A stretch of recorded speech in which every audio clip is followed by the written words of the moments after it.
morning, everybody out there, and welcome to the newspaper review here on Newsbuster TV. My name is Jennifer Mosudio, and welcome to the show.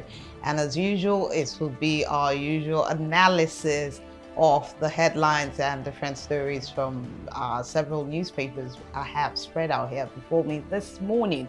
So I'll start with the paper on my far left. That is the Vanguard newspaper.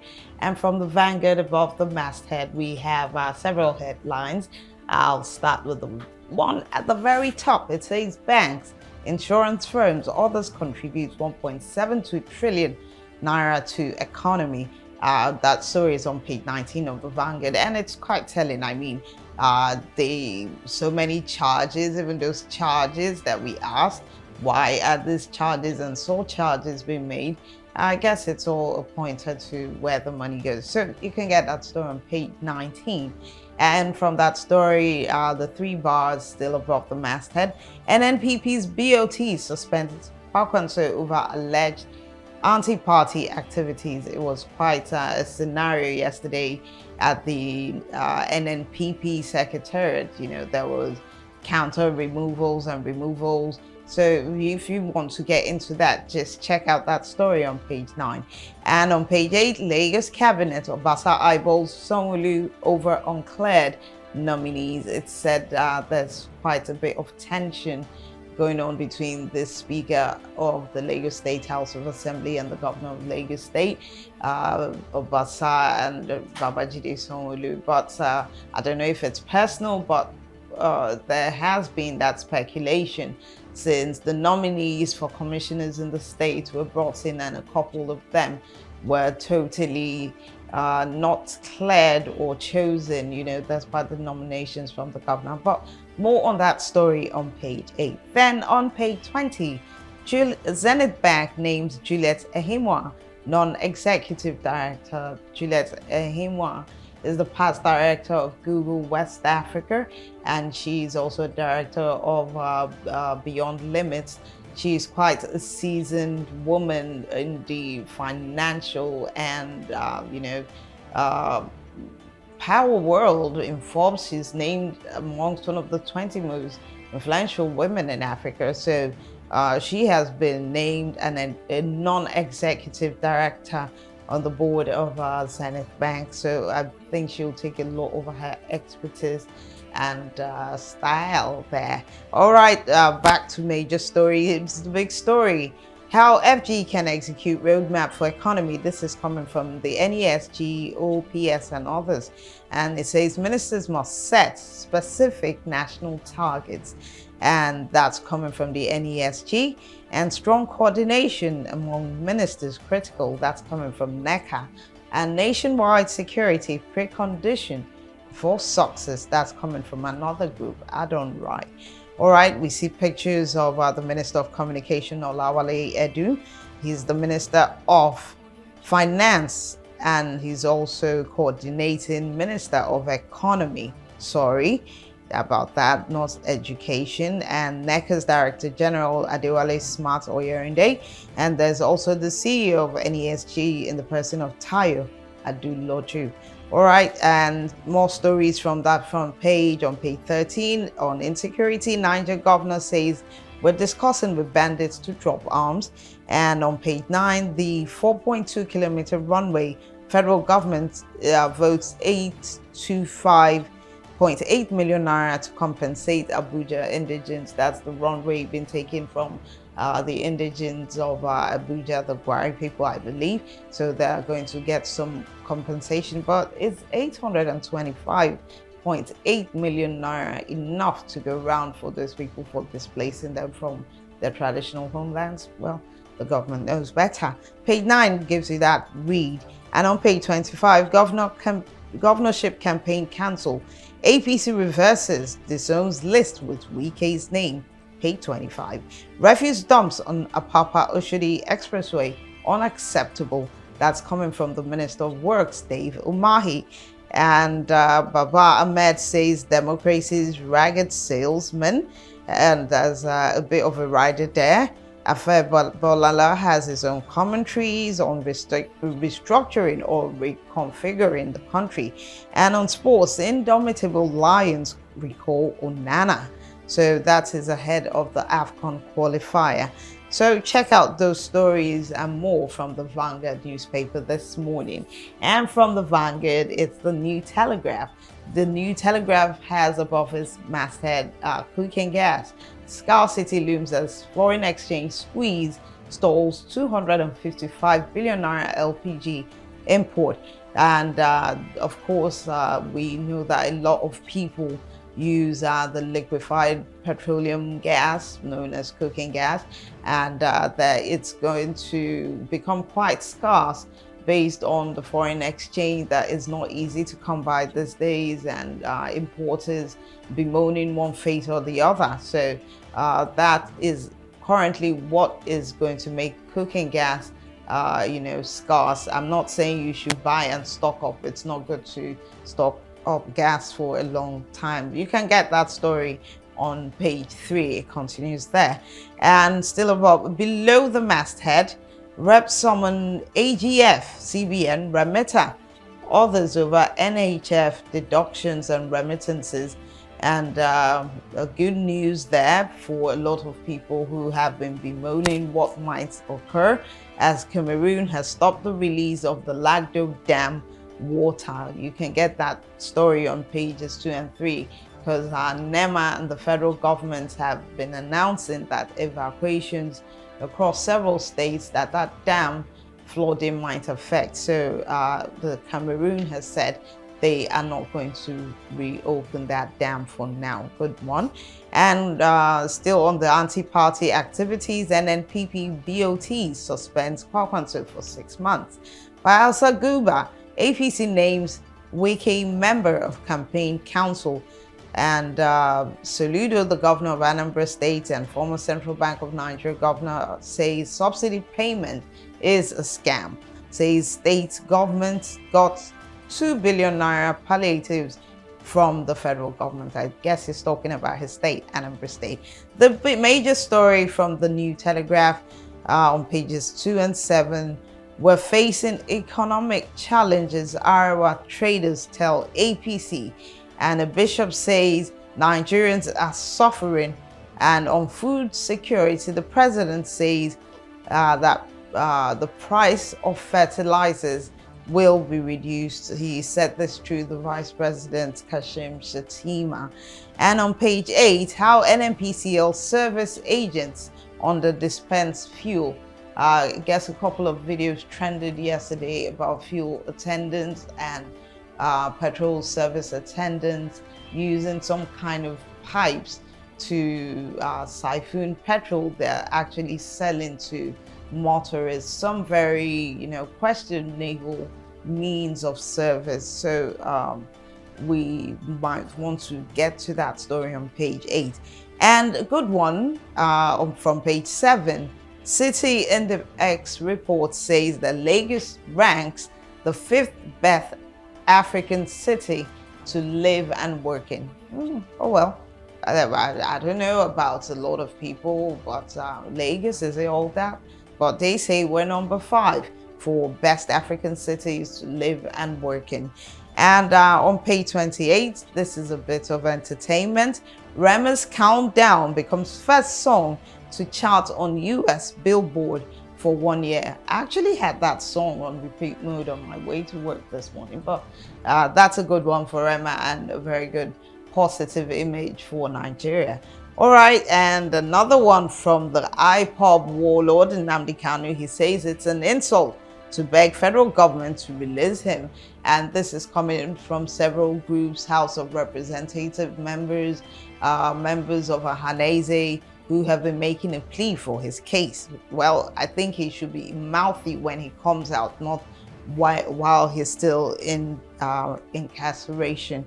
And bribery allegations, Rep's leadership asks Nigerians for evidence as committee summons the Nigerian Universities Commission, vice chancellors, and refutes alleged extortion, alleged funds diversion, local government share reports Abiodun to EFCC and ICPC.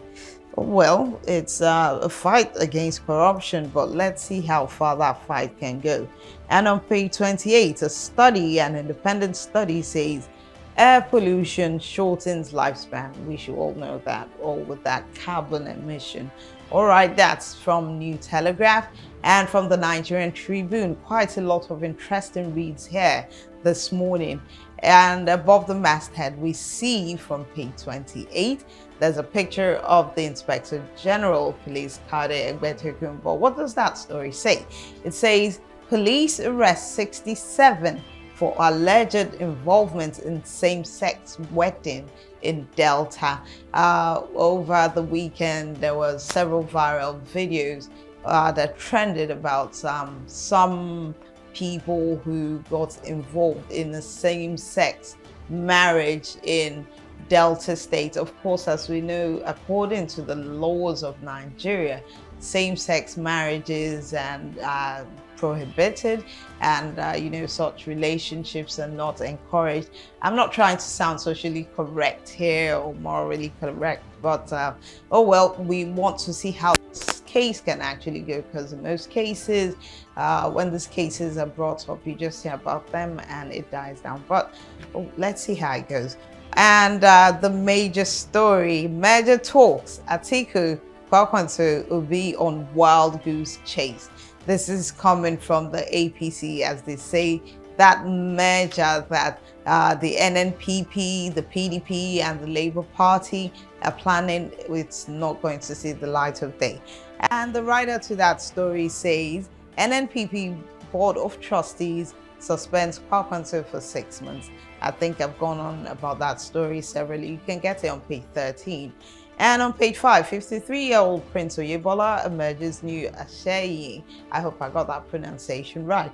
And still on page 3, AAU, that should be a university that has developed a herbal remedy for diabetes called glucosil. NAFDAC says glucosil is not approved for diabetes cure.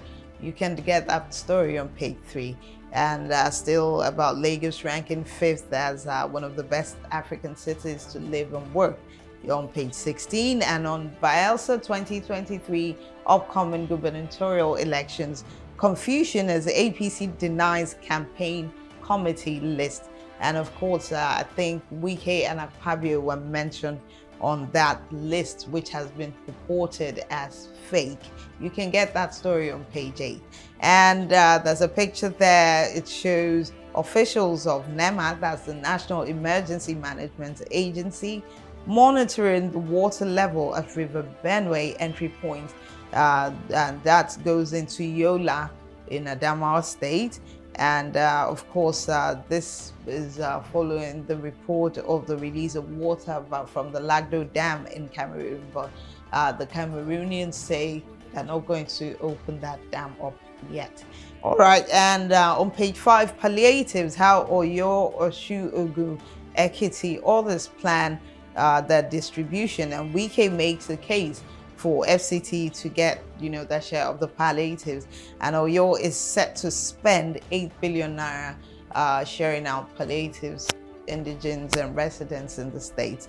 And 3 crew members still missing 2 weeks after Seplet's energy rig capsized. You can get that story on page 16. I think we broke that story on our website when the Seplet rig broke down and a lot of people went down under. So 3 crew members are still missing, unfortunately, but let's see how it goes after 2 weeks. All right, Daily Sun, that's the last paper I have here before me, and I'll take a little time going through the stories.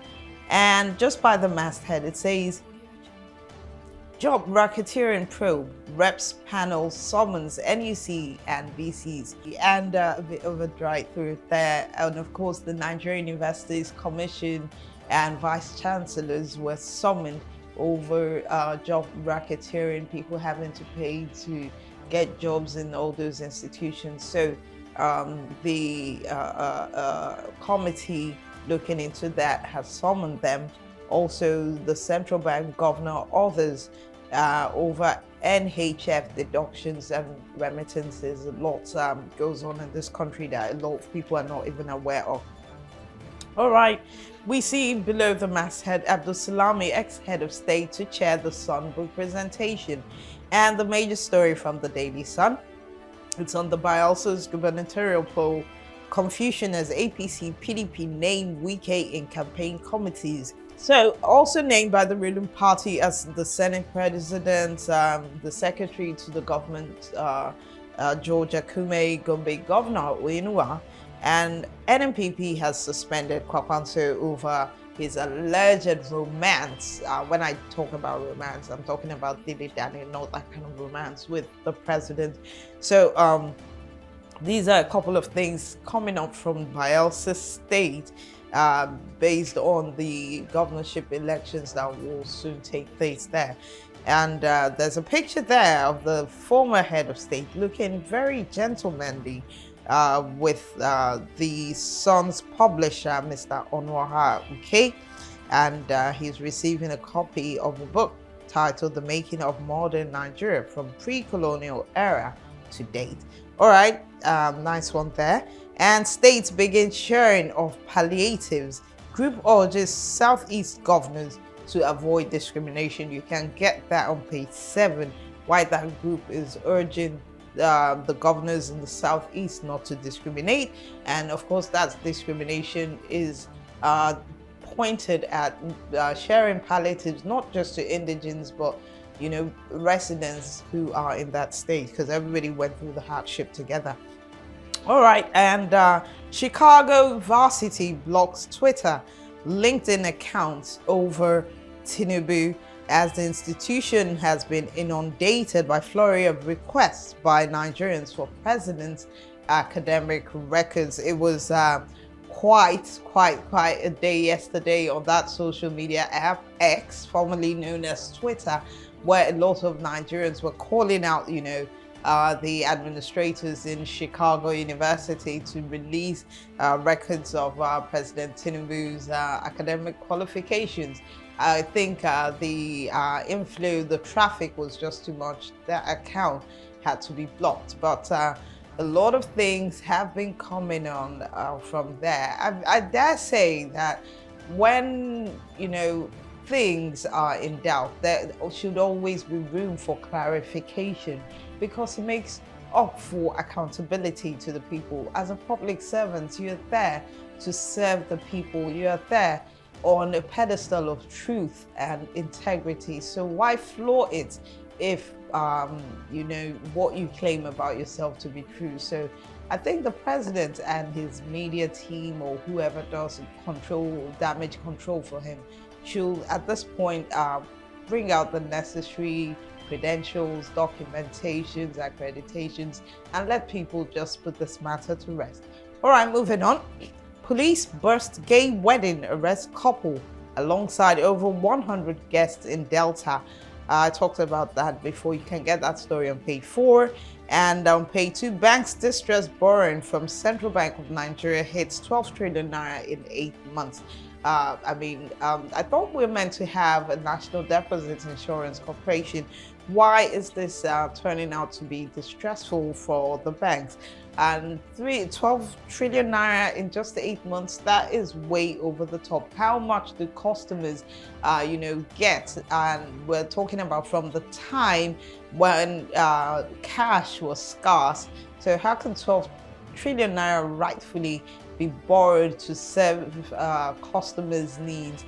I'm not a financial or economic expert, but I think there are some missing gaps that need to be filled. And like I said, if we have a culture of accountability, a lot of these things will not just go under the water and not be mentioned. All right, you can get that juicy read on page 2. And on page 8, Wike Kayamo addressed dispute over Abuja Airport's second runway. And of course, the Federal Capital Authority is set to pay 825.8 billion naira compensation to indigents of that area.